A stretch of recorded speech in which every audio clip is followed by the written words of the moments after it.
Under Secretary's office. Good morning. Give me Michael James, miss. Confidential. Who is speaking, please? Charles Lane works. You're going through, sir. Mr. Charles Lane to speak to you, sir.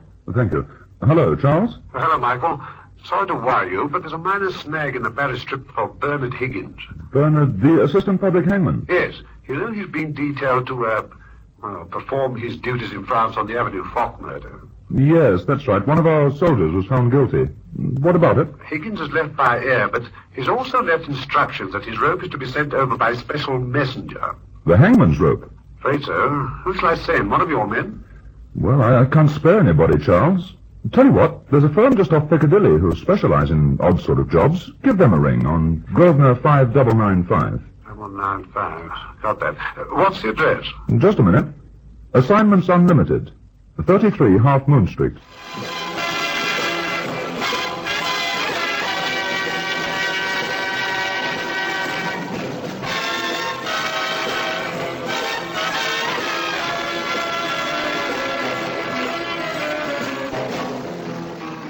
When Charles Lane outlined the job he had for us, it seemed so simple and straightforward that I thought it hardly worth the attentions of a special operator.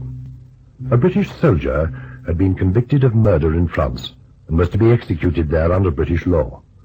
The assistant hangman, Bernard Higgins, had been detailed for the task and had left by air for Orly Airport in Paris. But for some reason, he'd left his rope behind with instructions that it was to follow him. There was apparently some urgency, and the rope was to be dispatched immediately by special messenger. A macabre assignment, perhaps, but a simple one. Lane handed me a closed suitcase and a return ticket to Paris, and since the weather was fine, I decided to enjoy a few hours in Paris myself. Leaving details of my whereabouts with Miss Fairweather, I left with a suitcase for London Airport, boarded the Paris plane, and half an hour later touched down on French soil.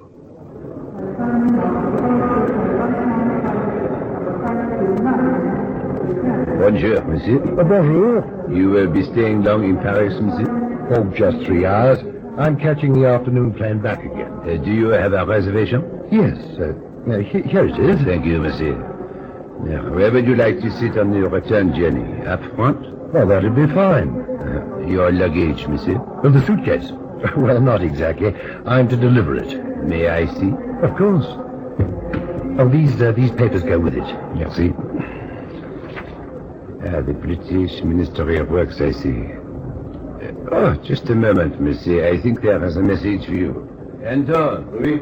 Il y a un rapport, monsieur, au Premier Maison. Ah oui, si, monsieur. It was left by a gentleman an hour ago. Merci. There.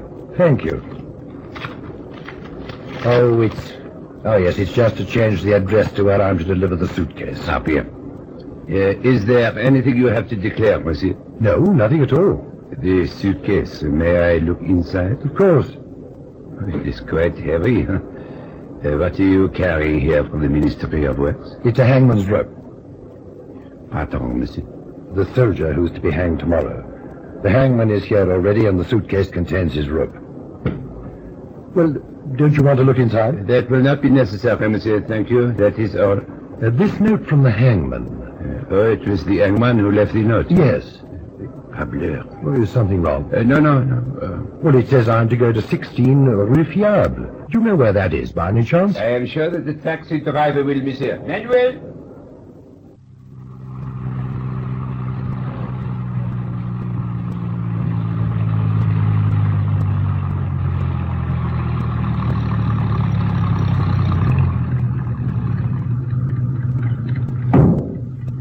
Take this gentleman to 16 Rue Fiable, at once. Si, senor. Many of our taxis are driven these days by Spanish immigrants, monsieur. But Manuel knows Paris intimately. Good day, monsieur. The Capitano seemed in a hurry to take his leave of you, senor. Yes, he did, rather. You speak English very well. In Paris, the language is as necessary as French, senor. The Capitano did say Rue Fiable. Yes. Well, why do you ask? It is a quarter of Paris that has a bad reputation, senor. But no doubt you have a good reason for going there. I have. Must I wait for you, senor? No, that won't be necessary, thank you.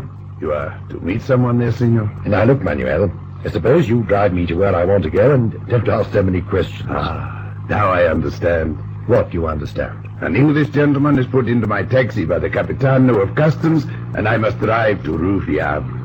The Capitano gives me much work, senor. Manuel will ask no more questions. No questions at all.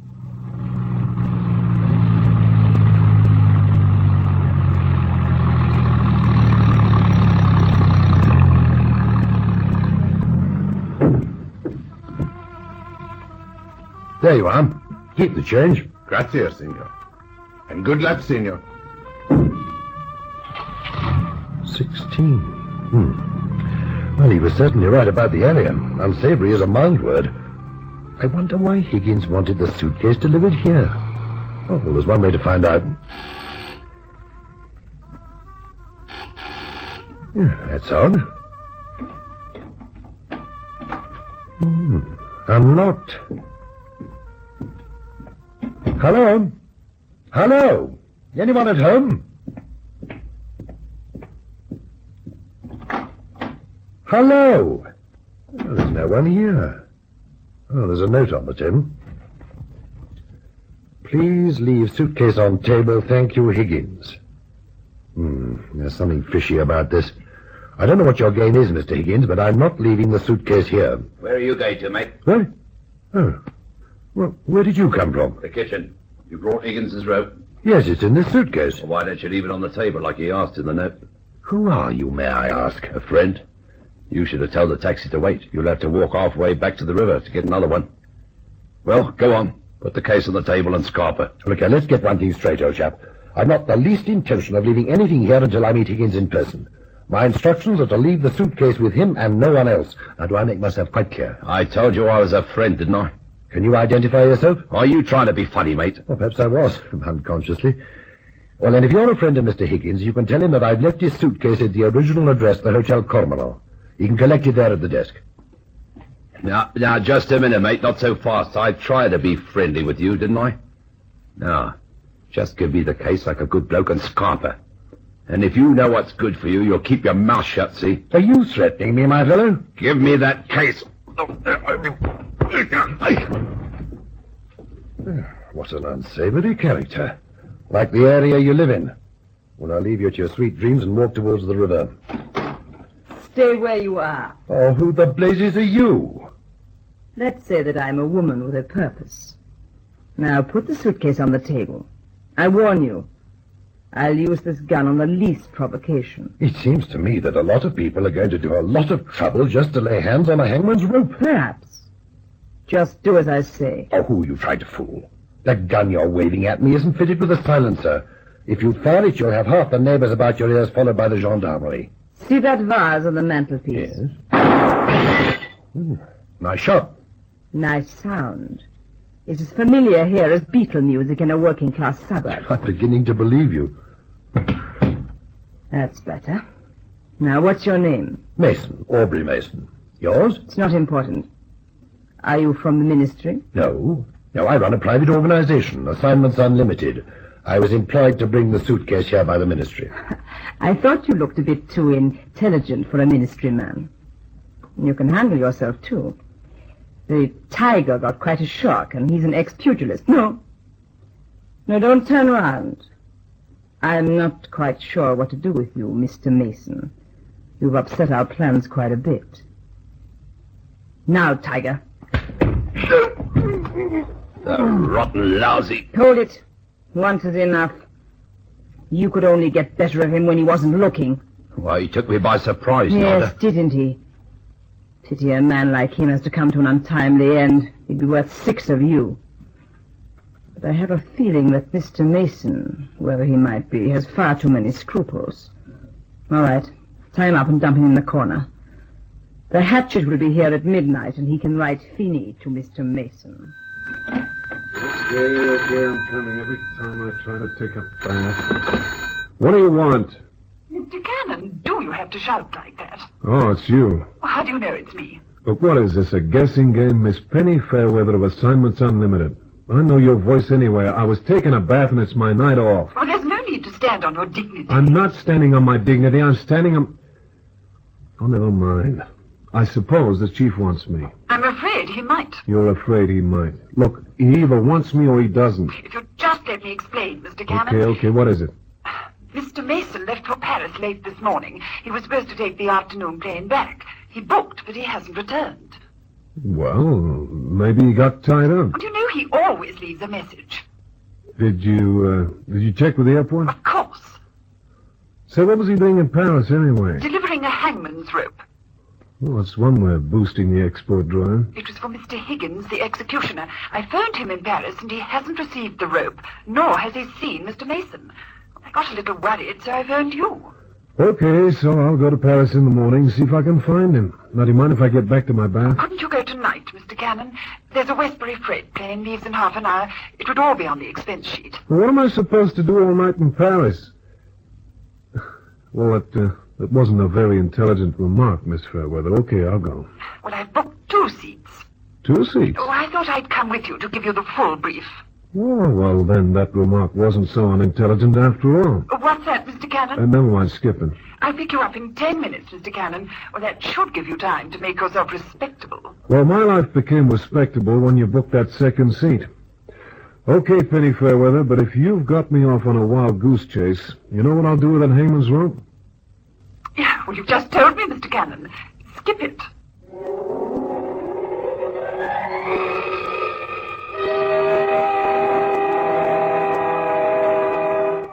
My head was throbbing like a million devils gone mad.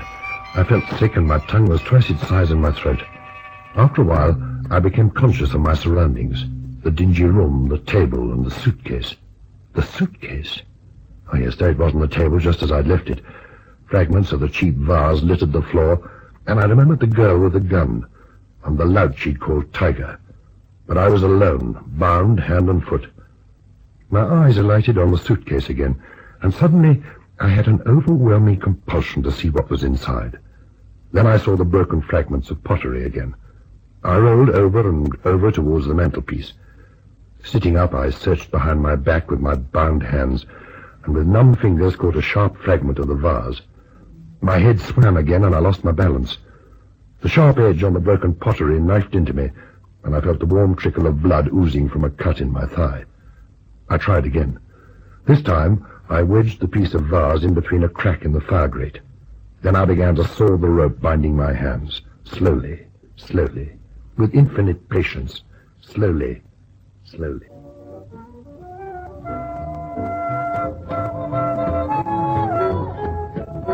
Are you sure it's all right for us to come in here, Mr. Cannon? Look, the guy at the airport said this is where the captain goes to relax. We gotta talk to the captain, so we come here. And come to think of it, the captain hasn't got bad taste at dinner. Table for 2, monsieur? No, I was looking for the captain of customs, Orly Airport. They said he might be here. Ah, oui, monsieur. Captain Jacques Leroy. That one, monsieur. Not the blonde. Lady friend, monsieur. Oh, I see, yeah. Well, thanks very much. Come on. Excuse me, Captain Leroy? Yes? Well, my name's Cannon. I'm looking for a man who should have boarded the afternoon plane back to London. He didn't make it, and I wondered if you might remember him. How could I remember him if he didn't arrive? Well, he came in on the late morning plane. You couldn't mistake him because his luggage was, well, let's say, out of the ordinary. Not the man with the hangman's rope? Yeah, that's right. Any idea where he went to? I most certainly do. Pardon, chérie. Tout de suite. Come this way.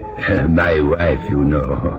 She would be upset if she knew the contents of that suitcase. Yeah, well, it was only a quarter of hemp rope. I know. They always make it out of hemp stronger, you know. Yes. Couldn't afford to have it snapped. Monsieur, I put your friend in a taxi. There was a note left for him to go to number 16 Rue Fiable. It is what you call a rough quarter of Paris. He was taken there by a Spanish taxi driver, Manuel. I do not know his other name. That is all I can tell you. Good night. 16 Rue Fiable, you said? Yes, that is correct, monsieur. Au revoir.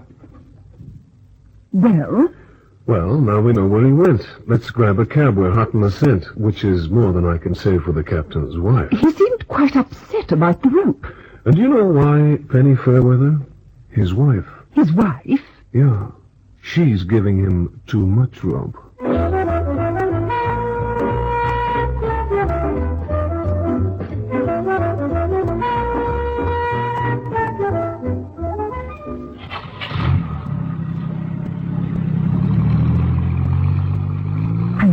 the driver wouldn't wait for us, Mr. Cannon. Well, this looks like a crummy joint to me. Maybe I shouldn't have brought you along. You'd have no compunction about bringing Gail Hamilton. Well, that's different. Well, then, number 16. Here it is. Shall I ring the doorbell? No, not yet. There's something here that's offbeat. The chief came over here at the request of the Ministry of Works. That makes the journey official. Now, why would they have something delivered to a flap house like this? Well, the customs captain said Mr. Mason received a note asking him to change the assignation. Well, that checks. You said this Hangman fellow Higgins didn't get the rope that was sent to him. Well, that's what he told me on the phone. Uh-huh. Okay, you stay close behind me. We're going in.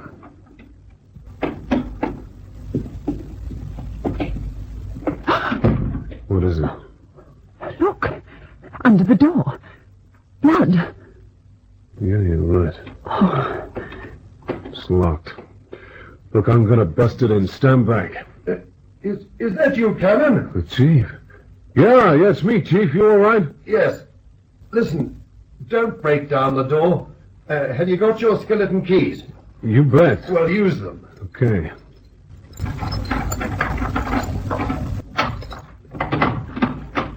Mr. Mason. Oh, it's all right, Miss Fairweather. May I ask why you brought her to a place like this, Cannon? Oh, it wasn't his fault, Mr. Mason. I wanted to come. We only played a hunch, Chief. We didn't know. Lock the door again, will you, Cannon? We lock it from the inside? Yes. Our birds will be back sometime, I think. I'd like them to find the door just as they left it. Okay. Well, what happened anyway? Oh, I was held up at gunpoint by an attractive young lady and coshed by an ex-pugilist. So far as I can gather, simply so that they could get their hands on a hangman's rope. But after messing me up, they left the suitcase containing the rope behind. You mean the rope's still in there? Coiled, but fortunately not knotted. Well, it could be they're friends of the condemned man and just wanted to keep the rope from the hangman. Oh, possibly. Would it be kind to delay the execution of a friend when he's doomed anyway? No evidence, maybe? Oh, there's machinery of law to take care of that contingency. Yeah, but this is France, Chief. Well, the man was tried by British justice. Hence the hangman and not Madame Guillotine. How did you find me here? The captain at the airport said that you could... I can hear someone coming. Look, move up the window, Chief. I'll deal with whoever it is. Not on your life, Cannon. That's a heavy tread. It just might be an ex-pugilist named Tiger. I've a small score to settle.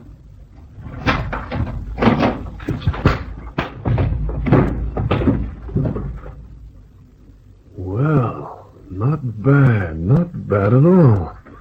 We haven't lost a touch, Chief.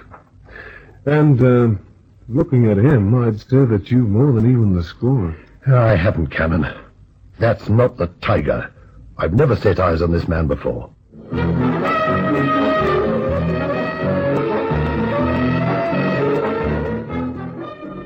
We waited in that filthy hovel until dawn, but no one else came.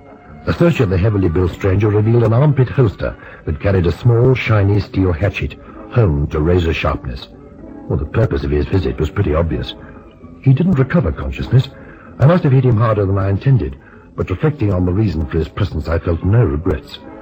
At dawn, we delivered the rope to the hangman, aloof in his officialdom and surly at the delay. And 2 hours later, spruced and clean again, we were winging our way back to London. Well, Chief, it's got me bamboozled. That gorilla with the hatchet meant business. Now, who got all that trouble just to keep a public hangman from his hempen rope? I can't fathom it either, unless they thought I was the hangman. You mean some nut working on an eye for an eye and a tooth for a tooth? Oh, it's a remote possibility. You know, maybe that's why Higgins the hangman travels with no luggage. Charming thought. Well, they might have warned me. Good heavens. What's the matter? Keep your newspaper in front of my face. All right. She's gone past. Watch for her coming back. She mustn't see me. Yeah, it was some dame. Who is it? The young woman who held me up at gunpoint last night.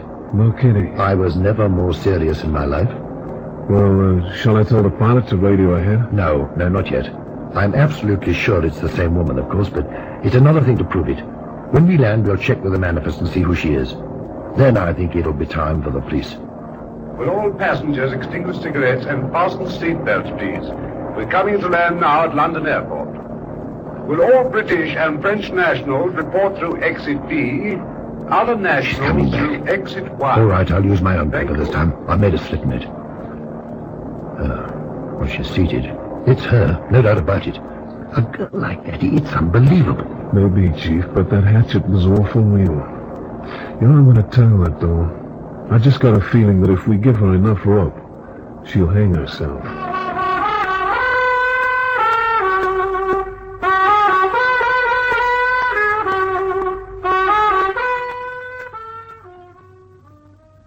Miss Helwell, sir. The passenger list.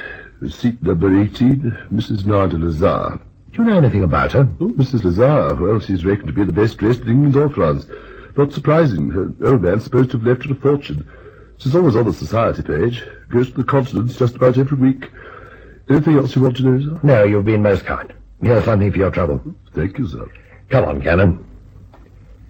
Well? Well, Is there a word to describe that? sure. Screwy. Look, Chief, I'm going to tell that doll like I said. If you don't hear from me for 3 or 4 days, don't worry. You won't do anything illegal, Cannon. Oh, Chief, you know me better than that. Yes, I do. That's why I asked. Just leave it to me. I've got an idea about this hangman's rope deal. Could be I'll use it to tie up the loose ends. I'd noticed that Cannon had made a note of Nada Lazare's address and wondered what reception he'd received when he paid her a call. I wasn't kept wondering long. The morning newspaper headlines screamed the news from every corner. Read all about it. Society woman missing. Mrs. Lazare missing from London flat. Read all about it. Where was the mysterious Mrs. Lazare? Only Cannon knew. But she was safe, well cared for and nurtured by the patient Cannon. In fact, he was the lady's only companion for 3 days. He did nothing at all. He didn't even talk to the lady. Yet at the end of 3 days, it wasn't just the headlines that were screaming. All right. Whoever you are, you win. You win, I tell you. What do you want?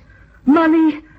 I'll give you anything you like. Just name it, but let me free. I just want to know why you sent a hatchet man to carve up my chief. I also want to know why you stole a hangman's rope and then threw it away. I'll tell you. I'll tell you anything you want to know. I'll bet you will. But you know, I don't think you have to tell me a thing, Nada Lazare. I think I know it already.